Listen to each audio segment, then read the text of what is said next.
Hi, everyone. Thank you for joining us for today's webinar on operating room air distribution. We're planning on about 45 to 50 minutes of content, followed by 10 to 15 minutes of Q&A. Before we begin, we have a few housekeeping items to cover.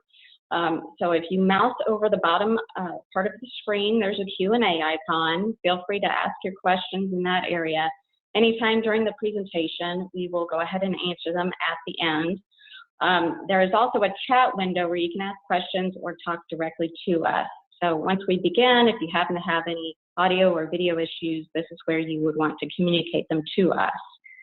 Finally, for those that require continuing education credits, we will have a link to the quiz at the end of the presentation.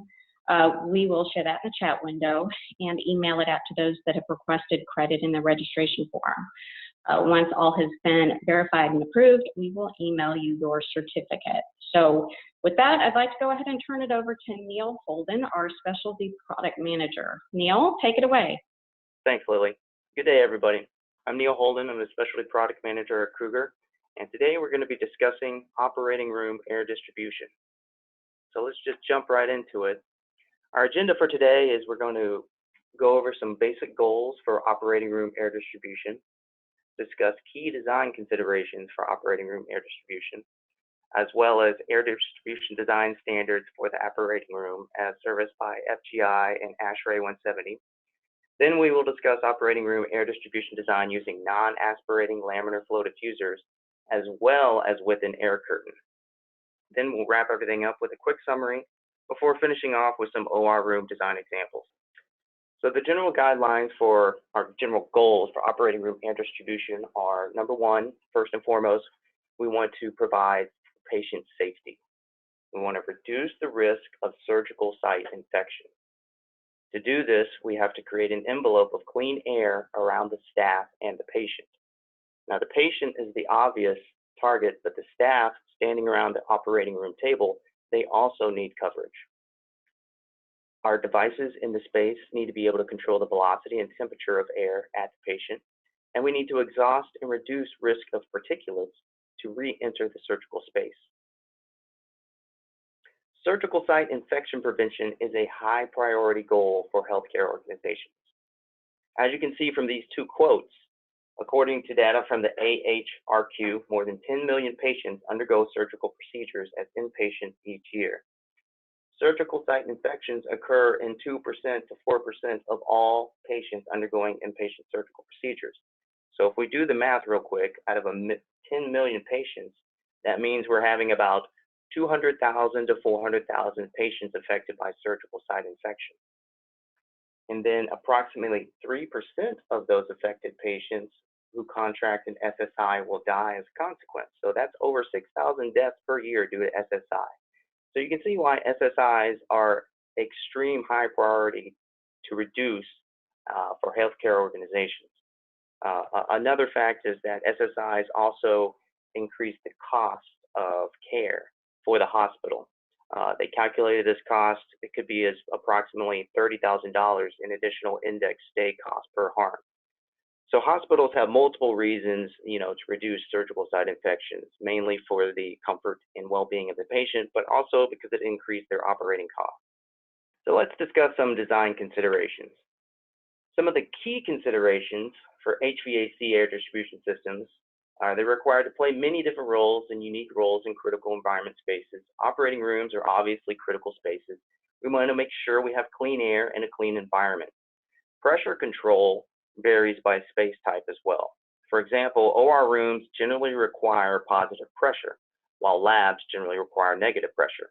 In an OR room, positive pressure will prevent contaminants from entering the space into the operating room.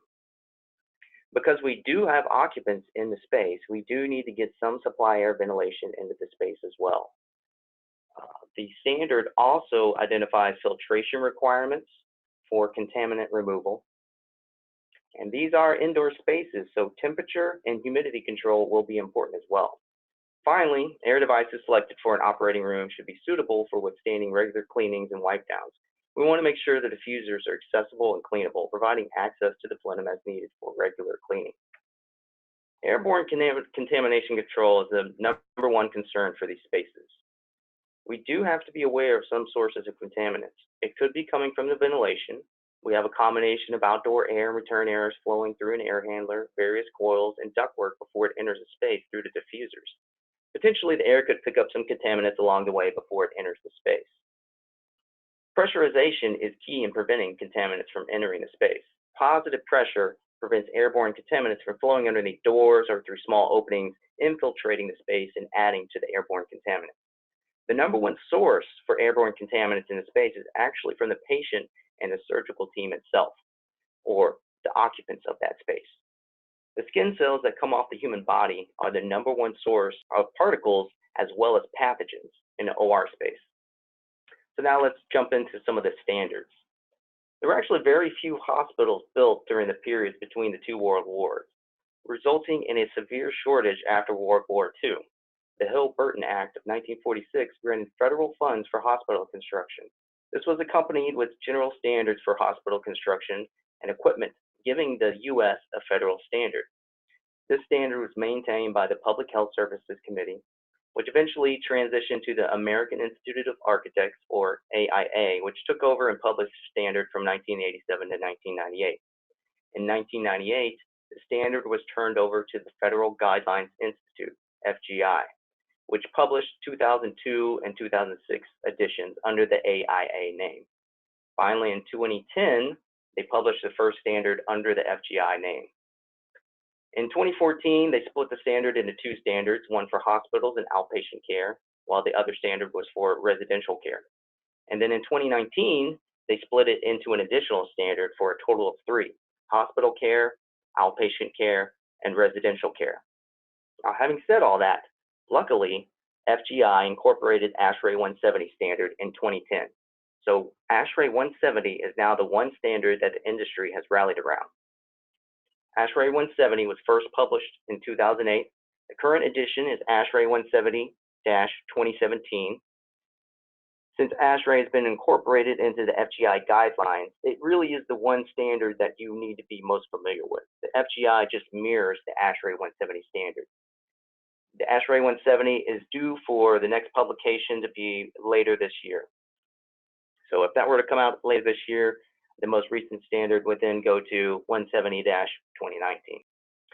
So some of the standard 170 requirements that ASHRAE provides are the first design requirements we want to look at is the proper diffuser selection and placement. In the table above, ASHRAE 170 requires supply diffusers placed within the primary supply diffuser array to be non-aspirating. That term, non-aspirating, can be described in other ways. For example, non-aspirating is also referred to as laminar, non-mixing, or one-directional flow. ASHRAE 170 defines the primary supply diffuser array as the area that extends 12 inches outwards from the OR surgical table. So we will continually refer to this term, the primary supply diffuser array, continuing in this presentation. Laminar flow diffusers, defined by ASHRAE 170 as non-aspirating diffusers, are designed to be used in an OR above the surgery table and staff to provide a sterile field during surgery. The reduced effective area of the diffuser face is used to create a nominal airstream velocity averaging 25 to 35 feet per minute. The airstream provides a clean piston of air with minimal entrainment to create a sterile field around the surgical table. And so you can see through the illustration, laminar flow is a smooth one-directional flow, as you can see with these arrows designating, versus turbulent or mixing. This is what traditional overhead mixing is accomplishing in the space. This is not ideal for use over a surgical table because you can't guarantee that you can keep out entrainment of particles and pathogens in the space. Two key requirements for ASHRAE 170 compliance include nominal air discharge velocity and diffuser coverage over the OR table. In regard to air velocity, we must use a laminar flow diffuser that provides 25 to 35 CFM per square foot of laminar face. Average velocity needs to fall between the 25 to 35 feet per minute. Average velocity is also referred to as nominal velocity of the diffuser. To determine nominal velocity, ASHRAE 170 instructs us to take the total CFM supplied to the diffuser and divide by the nominal face area of the diffuser. For example, a laminar diffuser handling 240 CFM that measures 2 by 4 on the face will provide about 30 feet per minute nominal velocity. 240 divided by 8 equals 30. In addition to the air velocity requirement, ASHRAE 170 dictates that at least 70% of the primary supply diffuser array consists of diffusers. Again, the primary supply diffuser array is that area that extends 12 inches from each side of the surgical table. So of that area, at least 70% would need to provide air distribution. The remaining 30% can be made up of non-diffusers, such as lights, surgical booms, access panels, etc. The general size of a surgical table is about 6 foot by 2 foot. So most primary supply diffuser arrays will measure 8 foot by 4 foot at minimum. We want to make sure the air entering the OR space is clean and uncontaminated, so filtering the supply air is a key requirement in ASHRAE 170. ASHRAE 170 provides filter standards for filter banks located at Bank 1, which is defined as being upstream of the coils. This filter bank needs to be MERV 7 or better. Bank 2, however, is located downstream of the fan, wet coils, and all other mechanical components within the air handler. For most practical purposes, Bank 2 is commonly located at the diffusers in the primary diffuser array. So for this instructional period today, Bank 2 will be located directly within our non-aspirating laminar diffusers. Filter Bank 2 are the laminar diffusers located in the primary diffuser array directly above the surgical table. As you can see in the chart above, ASHRAE 170 requires a minimum filter efficiency of 14 in Bank 2. However, many times you will see this MERV rating upgraded to HEPA filters. HEPA filters meet a MERV rating range of 17 to 20, so they exceed the minimum 14 MERV requirement. HEPA filters also remove at least 99.97% of particulates sized 0.3 microns or larger. For today's discussion, we are focusing solely on operating room design. As you can see, some of the key requirements for operating rooms at the bottom of the above chart. A total of 20 air changes per hour are required, where 4 minimum air changes per hour come from outdoor fresh air. Also, a positive pressure relationship of at least 0.01 inches water column must be maintained to adjacent spaces. The relative humidity for the room should fall between 20% to 60% relative humidity. You actually don't want your operating space to be too dry, because a dry climate actually allows particulates to move around the space more easily. Also, the target ambient temperature for the operating room should be between 68 to 75 degrees Fahrenheit, but this can vary based on surgeons' personal preference. Many surgeons prefer ambient room temperature several degrees below the ASHRAE target range. Now we will begin to discuss operating room design based on laminar flow design. The image you see here shows an ideal true one-pass system. In this case, your supply would be above the OR table and your exhaust would be built directly into the floor. This would be accomplished via a raised floor, similar to what you would see in some computer rooms.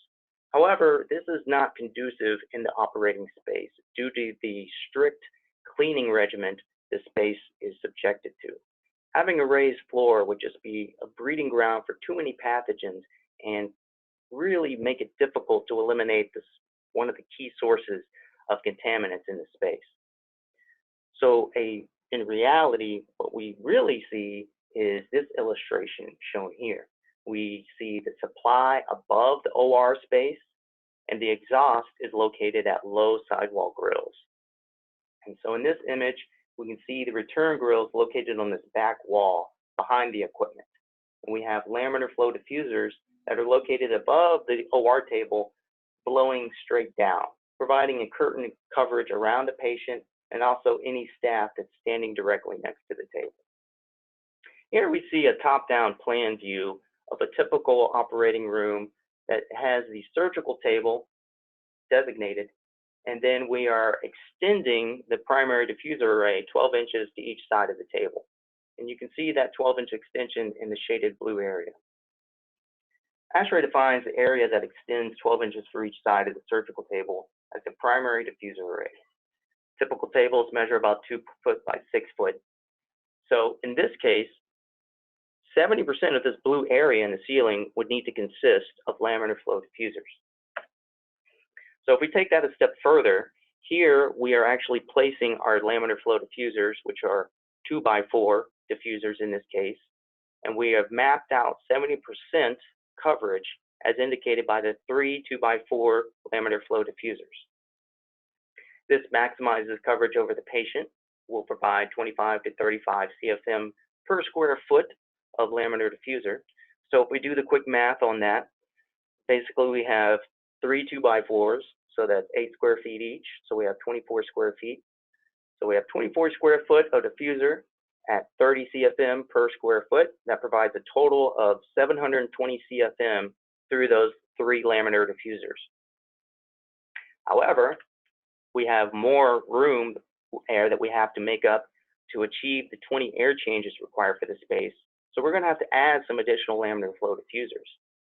These laminar flow diffusers can be located directly to maximize coverage over the patient and the surgical staff. And again, we've added 4 laminar flow diffusers. Each one is 8 square feet. So we have 32 square feet at 30 CFM per square foot equals an additional 960 CFM.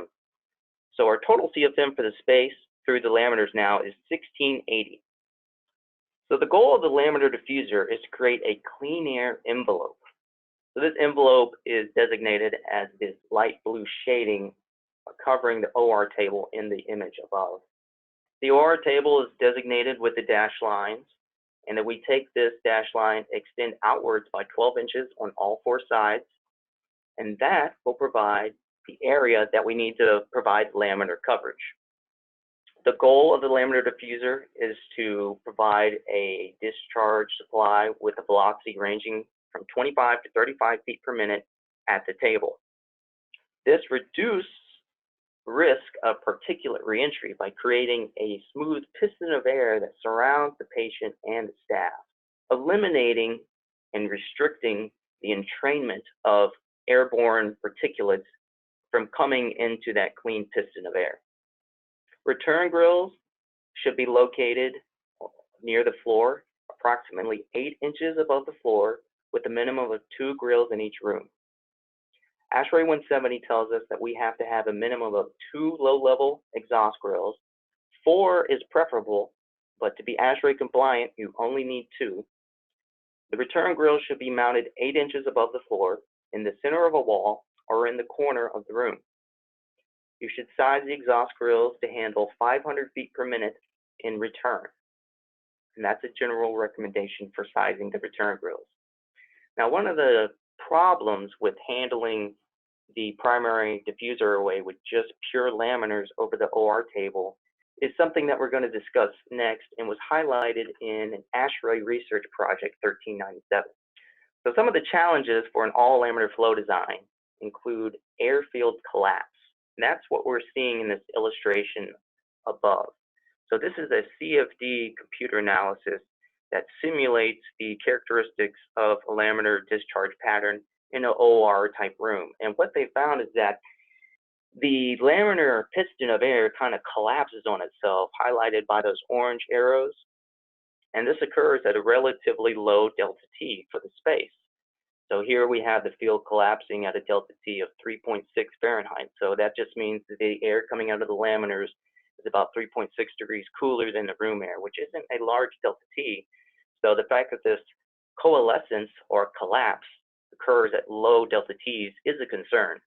The amount of collapse and acceleration is affected greatly by the temperature difference between the supply air temperature and the room air temperature. The collapse is also referred to as coalescence. The amount of collapse increases as the delta T of the cool supply air increases compared to the room ambient temp. One of the issues that this also creates is potential for entrainment of contaminated room air at higher delta T. This occurs when air outside the primary diffuser array is entrained into the laminar airflow pattern and then blown down towards the surgical table. This is a big concern in regard to infection prevention. So what can happen is you can see the airfield is collapsing here. And if you have contaminants that are flowing and cycling back up towards the ceiling, sometimes they can be pulled into this airstream. Because this is a relatively low velocity, but depending on the delta T, you'll actually create some acceleration here, and it can entrain some of those contaminants and pathogens back into the sterile field, flowing directly down on the OR table. So how can we prevent the collapse of the discharge airstream and also prevent potential entrainment of airborne contaminants? Well, the Kruger SteriFlow system, which integrates the air curtain with laminar flow, can help prevent those two basic issues. Air curtain systems help prevent two of the main challenges encountered with laminar diffusers alone. We still have the laminars placed above the surgical table, but we have to add an air curtain that wraps around the laminar flow diffusers. So here we have our SteriFlow air curtain wrapping around the laminar flow diffusers, which in this case are 5000 series laminar flow diffusers. So the air curtain is going to encircle the critical zone and discharge down vertically at a higher velocity than what we see from the laminar flow diffuser array. That higher velocity air curtain will create a second layer boundary to prevent any airborne contaminants from entraining into the critical zone. Instead, the contaminants should entrain into the air curtain discharge pattern and then be swept into one of the low-level return groups. So here you can see the SteriFlow air curtain system and wrapped around our laminar flow diffusers. And here we're actually showing some of our 5000 series with integrated LED lights. And you have optional blink off panels if you need access above the ceiling space. And the laminar flow diffusers in this image are laid into our framework's heavy-duty T-bar ceiling grid. As far as sizing the laminar array, the laminar array should provide about 30 to 40% of the total airflow into that space. The SteriFlow air curtain will then take up that remaining 60 to 70% of the total airflow. It's important to maintain those air balance relationships to ensure both the air curtain and laminar are acting the way they should. Each system is custom engineered to meet the needs of the application. Now in this illustration, we show multiple inlets, but you can receive as few as 2 inlets to feed the entire system. The plenum structure is linked on all 4 sides. These corner plenums connect each side so you can actually tap in from one end and the opposite end, and the air will flow uniformly around all 4 sides through the diffusers. It's also available in aluminum or stainless steel construction. Since the air curtain can handle higher velocities, 60 to 70% of the system, you typically don't need as many laminars to meet the total air changes per hour for the room space. This allows a reduction in the overall mechanical footprint needed to meet ASHRAE 170 space requirements. A smaller ceiling footprint should translate to easier integration with other ceiling equipment such as light fixtures, surgical booms, and gas drops. Basically, it's easier to get things through the ceiling if you don't have a laminar diffuser blocking its path. Finally, the air curtain also helps to eliminate the collapse of the laminar flow diffuser discharge pattern. Since the air curtain is a separate air pattern at a slightly higher velocity, it pulls out the laminar's discharge pattern, preventing the collapse of the laminar pattern. The laminar pattern comes straight down towards the table and exhibits little to no airfield collapse. The CFD illustration highlights those talking points. So you can see the air curtain is higher velocity, and the laminar flow is the lower velocity housed in the middle. So you can see that the laminar flow is actually flowing straight down, and the air curtain is helping to make sure that the laminar flow air is being pulled outward. So it's not collapsing on itself, accelerating to the table.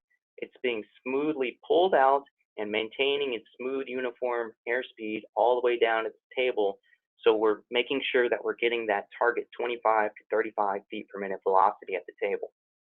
The air curtain helps to create a room within a room environment, which has been shown to be very effective at creating and maintaining a clean environment within the critical zone around the surgical table. Another thing I wanted to highlight on this illustration is that any of the airborne contaminants outside of the air curtain will swirl around in this space encounter the high velocity air curtain and be swept down towards the return. So the contaminants are not able to travel along the ceiling and entrain in the laminar flow diffuser. It's blocked by the air curtain. So the contaminants will always be pushed back down to the floor towards your low-level return grills. Now here we can see our Model 5000 series laminar flow diffusers.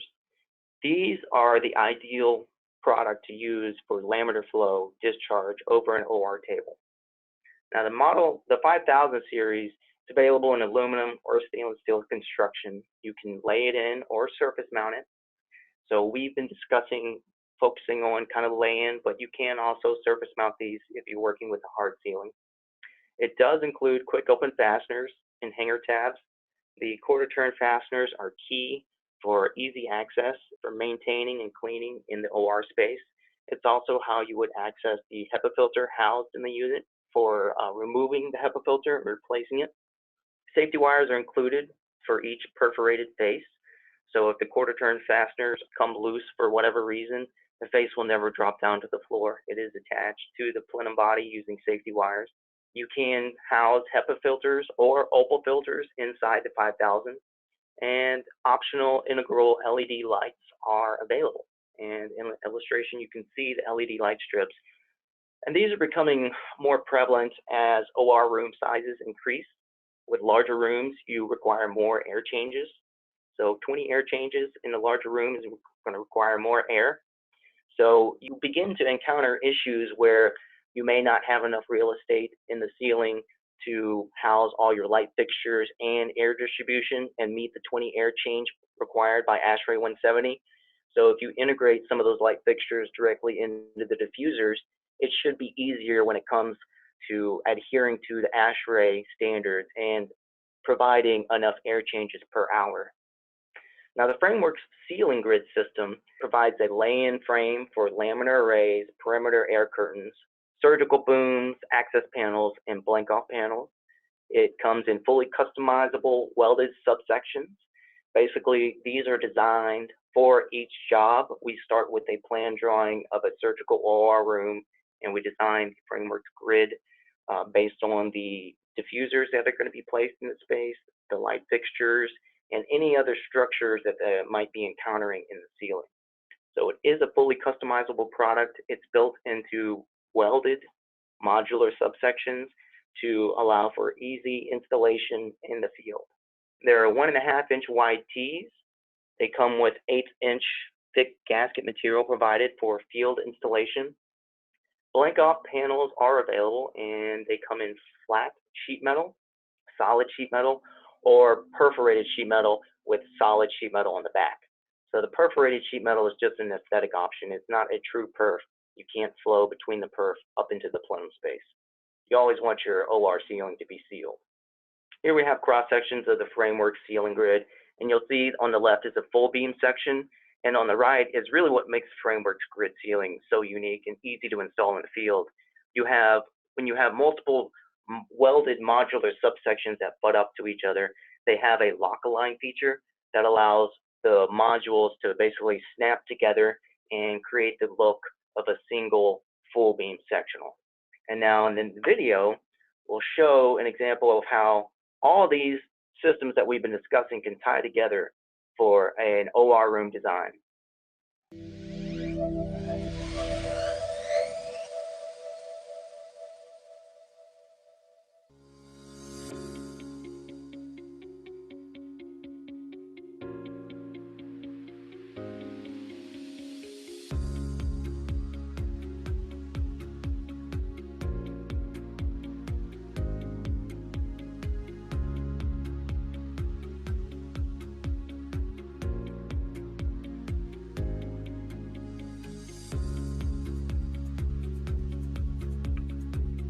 We do supply approval drawings for every frameworks job that we do.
Okay, so in summary, we review the ASHRAE 170 requirements.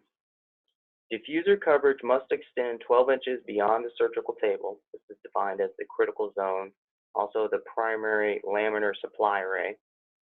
70% diffuser coverage must be provided over the critical zone. You must use non-aspirating laminar flow diffusers over the critical zone. Our goal is to provide 25 to 35 CFM per square foot of laminar diffuser phase to reach our proper laminar velocity. If providing filters with laminar diffusers, the filters must be equal to or greater than MERV 14. 20 air changes per hour are required, and of those 24 air changes per hour of some outdoor air are required. Laminar flow diffusers such as the Kruger 5000 are adequate for using above an OR surgical table. In addition, the Kruger SteriFlow air curtain can be used to encircle the laminar flow diffusers as an added barrier against contaminants. And finally, the Kruger Frameworks heavy-duty welded modular grid can be utilized to support the laminar flow diffusers as well as the SteriFlow. Now let's go into some design examples, and some of these are good and bad. Most of them are bad. So I'll let you kind of look at it for a second before I give you the answer, but some of these are going to be pretty obvious about what is not ASHRAE 170 compliant. So in this image, we see what's obvious an OR space because of the equipment. And one of the things that kind of jumps out at you is if you look up in the ceiling, you have this swirl diffuser located right next to a light fixture. So we don't see any laminar flow diffusers anywhere. So the fact that they're using a high mixing swirl diffuser I would not consider this space to be ASHRAE 170 compliant. I also see return grills that look like they're high on the wall on each side. So we can't quite see the floor. So if they have low return grills on the floor, that's fine. But if this is the only location of return grills in a space, that is not ASHRAE 170 compliant. ASHRAE 170 dictates return grills to be low on the floor, 8 inches above the floor, ideally. So here we see another operating space. So what I see here is I see linear slot diffusers located and angling on the outer kind of transition to the ceiling.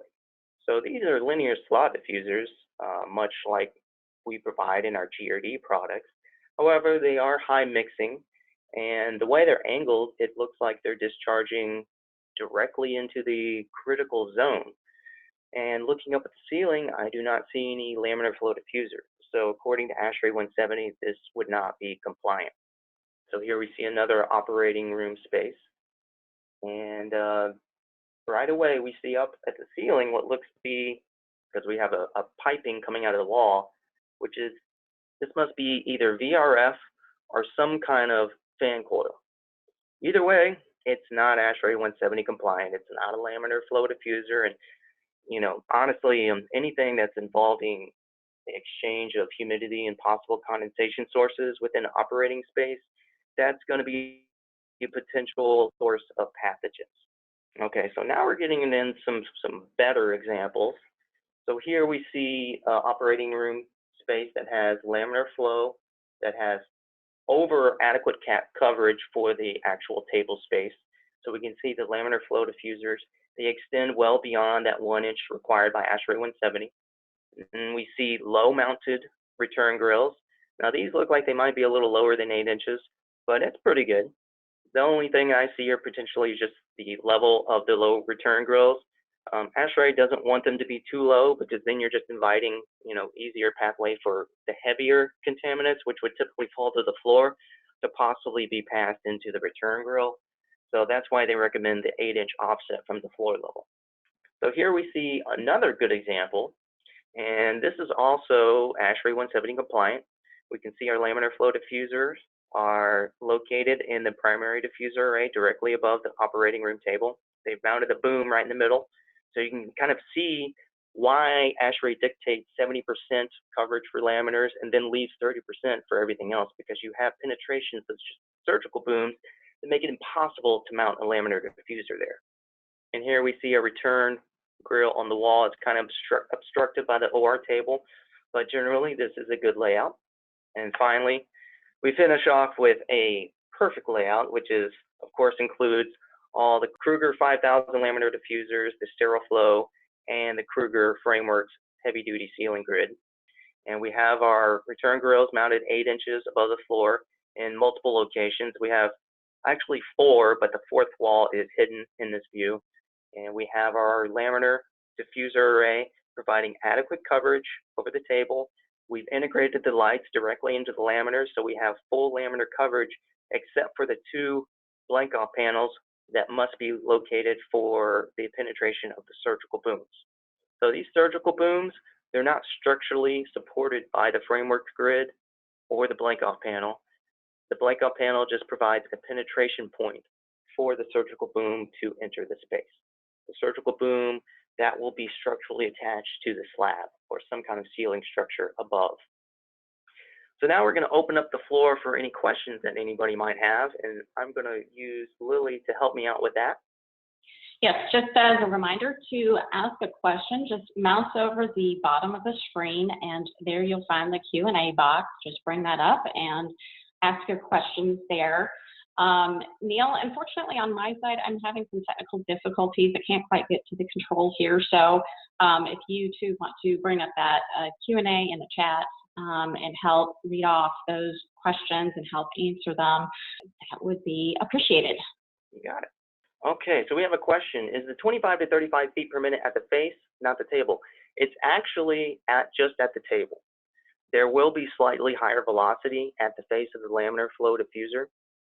Now, the perforation that we use is typically 13% free area for a standard laminar flow diffuser. So that applies a hard break. There is a high pressure drop.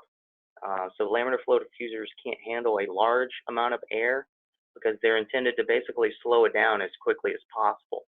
So the ASHRAE standard is for 25 to 35 feet per minute at the table. It actually doesn't dictate what the speed needs to be at the face. Okay, next question. Does ASHRAE 170 allow for less than 70% laminar coverage in the operating area if curtain system is used? No. You still need 70% laminar coverage, but what the air curtain will get you is that depending on how many air changes you need for the space, it could reduce the amount of laminar flow diffusers that you need. So you might have an easier time meeting that 70% requirement based on, the air changes if you're including the air curtain, because the air curtain can handle more air volume. As I was saying, 60 to 70% of the total air supplied for the system. So 30 to 40% would be handled by the laminars. 60 to 70% would be handled by the air curtain. So the air curtain is really there to create a buffer between the airborne contaminants outside of the operating space. And it also helps to provide enough air to meet your air changes per hour for some of the larger OR rooms that we're dealing with these days. Does the air curtain have an option for an integral MERV 14 filter? That would be a special. Typically, we do not have to filter the air curtain itself. Since the air curtain is intended to handle higher CFM loads, applying a filter device such as a MERV 14 or HEPA filter would restrict the amount of air that we can provide through the air curtain. So we typically do not have to address the filtering at the air curtain itself. Now, having said that, we can provide these with filters if needed. That's often not in the spec for when an air curtain is called for, but if it is ever needed, we can provide that. Is there a downside to oversizing the return grills? Not really. I would say the downside for undersizing is apparent, as in you would be dealing with noise and possible excess pressure in the space. Oversizing, as long as you're maintaining that 0.01 positive pressure in the space, that's all you have to be concerned with. So if you're oversizing the return grills to where you're achieving a negative pressure in the space, then you've gone too far. You have to maintain positive pressure, so you don't want any of those nasties to fly in under the door because you have negative pressure in the space. Positive pressure is required. So is airflow through the linear diffuser HEPA filter? Not typically. That's just the air curtain that we were touching on earlier. So if it is required, we can do it as a special. but 9 times out of 10, that won't come up. Do you have CFD analysis for how air moves under the blank-off panels? Not readily available. We're actually doing some CFD projects right now with our laminar flow diffusers and air curtain system. We have integrated some blank-off panels, so once we get the results, we'll have an idea of what those blank-off panels are exhibiting through that analysis.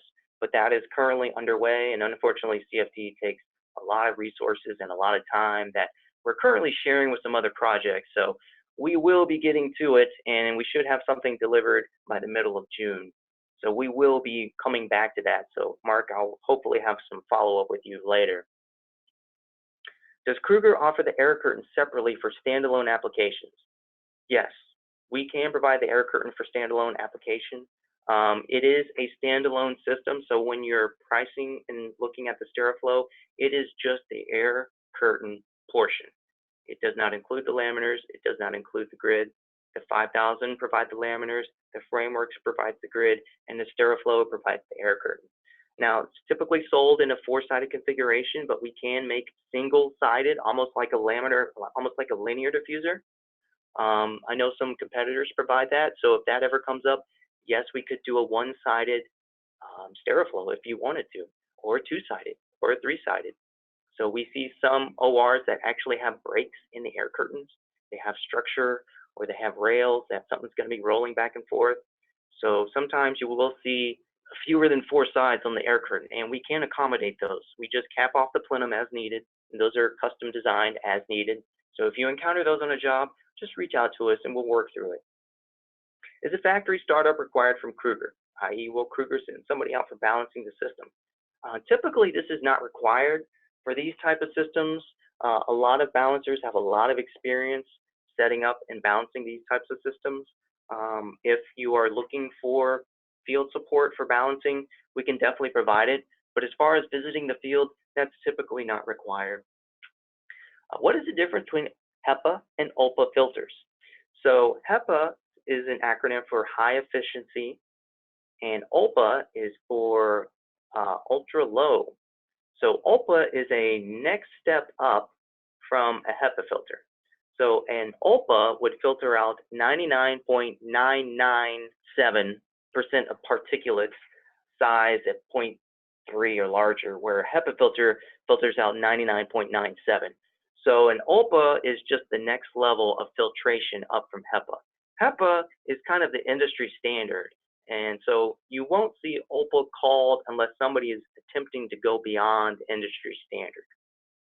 And as far as ASHRAE is concerned, for the OR space, their highest filter efficiency rating is MERV 14, and a HEPA is already at MERV 17, so typically ULPAs are not going to be required to assure you're maintaining ASHRAE 170 compliance. If you're already providing a HEPA filter, you're already above and beyond what ASHRAE is asking me to do. Okay, here's another question. In what scenario could you get away without frameworks? So any type of scenario where you have a hard ceiling, which comes up from time to time, sometimes they're just going to surface mount laminars and directly above the OR table. And in that case, you could actually surface mount an air curtain or surface mount just laminars. If you just want to use the laminars, you could surface mount both the air curtains and the laminars. So in that case, you would not need a frameworks grid. Now, if they do not have a hard ceiling, you're going to need some type of grid. So if they don't have a hard ceiling, then they're going to need some type of heavy duty critical environment type of grid, which frameworks fills that void. Regular T-bar that you see in offices just do not cut it. There's too many leak points. But the great thing about frameworks is it is all aluminum extrusion. It is designed to be tightly integrated together, so you have as few cracks, seams, where you can have potential leakage from the ceiling to the plenum space. Let's see, is connection from the filter to the diffuser can leak? No, it should not leak. These are actually, a lot of times when they're setting up an OR room, they'll do leak testing with the filter installed in the laminar diffuser. We can provide laminars with aerosol injection manifolds to where they inject aerosol behind the filter and they wave a wand to detect how much of that aerosol has penetrated through the filter. And depending on how much of that penetration occurs, they'll pass or fail the unit. So no, it should not be leaking. The whole point of the HEPA diffuser is to have an airtight seal between the HEPA filter and the plenum chamber of that laminar flow diffuser device.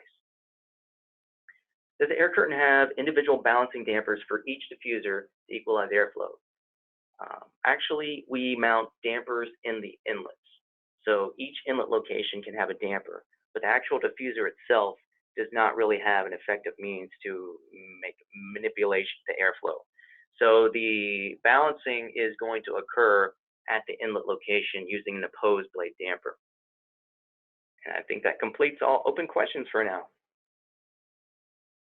All right, so with that, enjoy the rest of your day, everyone. Thank you.